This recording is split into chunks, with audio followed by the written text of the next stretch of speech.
Politics अक्सर गंदा हो चुका है, तो लोग जब पॉलिटिक्स बोलते हैं तो लोग समझते हैं ये गंदा शब्द है, लेकिन इस्लाम में अल्हम्दुलिल्लाह किस तरीके से देश पे हुकूमत करना उसके बारे में भी जिक्र है। आज की पॉलिटिक्स और इस्लाम में ज़मीन आसमान का फ़र्क है, लेकिन इस्लाम में पॉलिटिक्स है, इस्लाम मानता है खिलाफत में एक खलीफा होता है और वो खलीफा जो सारी खिलाफत में ऊंचा दर्जा लगता है वो डिसीजन लेता है बेस्ड ऑन कुरान एंड सही हदीस। আমরা ওই গণতন্ত্র ইসলামিক গণতন্ত্র নেই, যেমন ইসলামিক মদ নেই, কথা বুঝছেন না, ইসলামিক জুয়া নেই, বুঝা গেছে? ওই রকমই ইসলামিক গণতন্ত্র মানে আমি আর একটা অকাট মূর্খ সমান। গণতন্ত্র মানে হচ্ছে ইসলামী বলেন আর গায়রে ইসলামী বলেন, গণতন্ত্র মানে সমান অধিকার ভোট দেওয়ার। আমার ভোটের যা মূল্য একজন আল্লাহর শত্রু বেদিন বেনামাজি নাস্তিক তারও মূল্য ওই রকমই। আল্লাহ এটা শক্তভাবে অস্বীকার করেছে, একটি আয়াতে না বহু আয়াতে। লা ইয়াস্তাবি আসহাবুন নার ওয়া আসহাবুল জান্নাহ, জান্নাতি জাহান্নামী দুনিয়াতেও সমান হইতে পারে না, আখিরাতেও সমান হইতে পারে না। তারপর সংখ্যা গরিষ্ঠতা থাকলেই হয়ে গেল, সিদ্ধান্ত হয়ে গেল। আল্লাহ বলছেন ওয়াইন তুতি আকসারা মান ফিল আরদি ইউদিল্লুকা আন সাবিলিল্লাহ, অধিকাংশ লোকের যদি মতামত নাও তাহলে তোমাদেরকে গুমরাহ করে ফেলবে।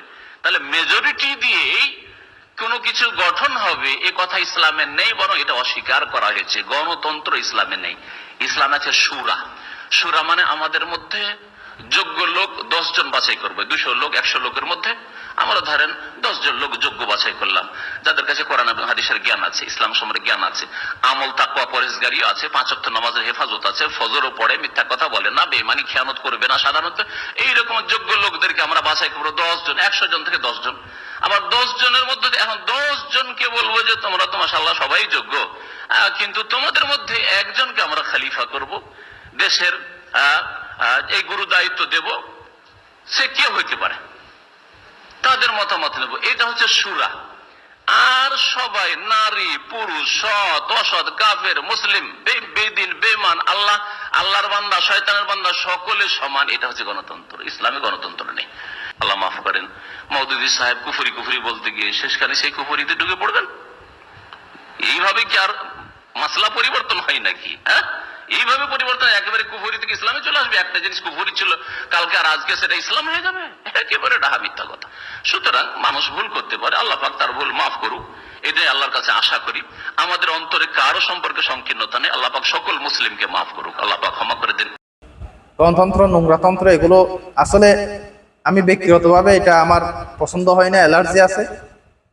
ফতুয়ার বিষয়ে আলেম ওলামারা দিবেন, ডক্টর এনায়েতুল্লাহ আব্বাসের ফতুয়া দেখতে পারেন, এরপরে উপমহাদেশে বড় বড় আলেমদের ফতুয়া দেখতে পারেন। অনেকে ওজর হিসাবে একটা দল গণতান্ত্রিক ভাবে যোগ, এটা ওজর হিসাবে, যেভাবে শুকরের গুস্ত অন্য কোনো গুস্ত না থাকলে হালাল হয়ে যায় সাময়িকভাবে, এটাকে প্রমোট করা যাবে না, এটাকে আপনি লালন করা যাবে না, ধারণ করা যাবে না, ওন করা যাবে না।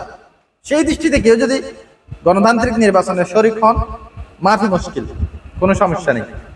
আপনি গণতন্ত্রকে ওন করবেন, ধারণ করবেন, প্রমোট করবেন, বিশ্ববাসীকে দেখাবেন যে আপনি গণতান্ত্রিক দল, আপনি গণতন্ত্রকে লালন করেন, ধারণ করেন, বারবার বিভিন্ন তাদেরকে আপনি এটা বুঝাবেন আচার আচরণের মাধ্যমে, কথাবার্তায়।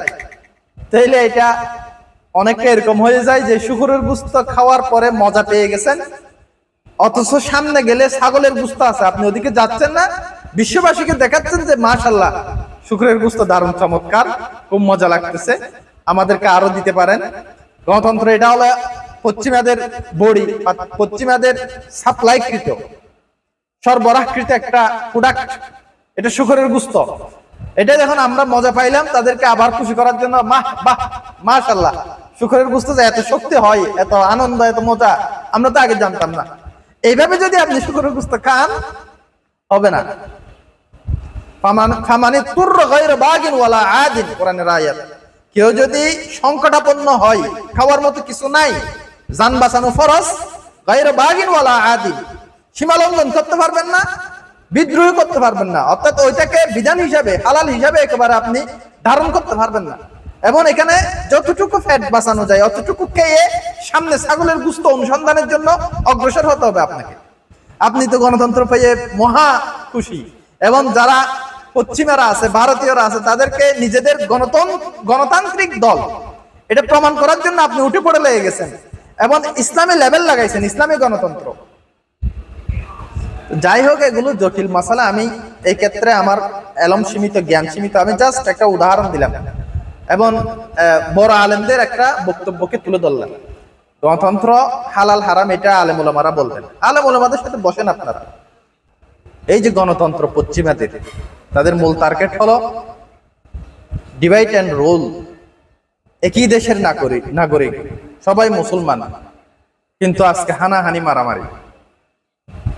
অথচ যখন ফ্যাসিস্ট ছিল তখন সবাই একসাথে আন্দোলন করেছে, সবাই কাছাকাছি ছিল, কার মধ্যে এরকম বিদ্বেষ ছিল না।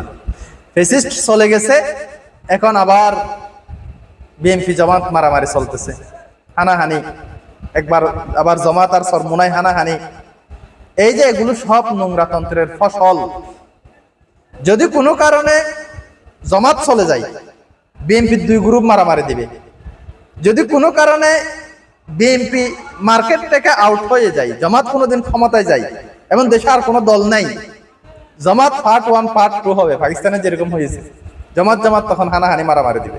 কোনো কারণে যদি সরমুনাইওয়ালারা ক্ষমতায় যায়, দেশে আর কোনো বিরোধী দল নেই, যেমন ফ্যাসিস্টের আমলে কাউকে বিরোধী দল হিসেবে মজবুত অবস্থানে থাকতে দেয় নাই, তখন কিন্তু লীগের দুই গ্রুপ মারামারি দিত। তখন এটা একই অবস্থা, গণতন্ত্রটা হলো এই সিস্টেমে।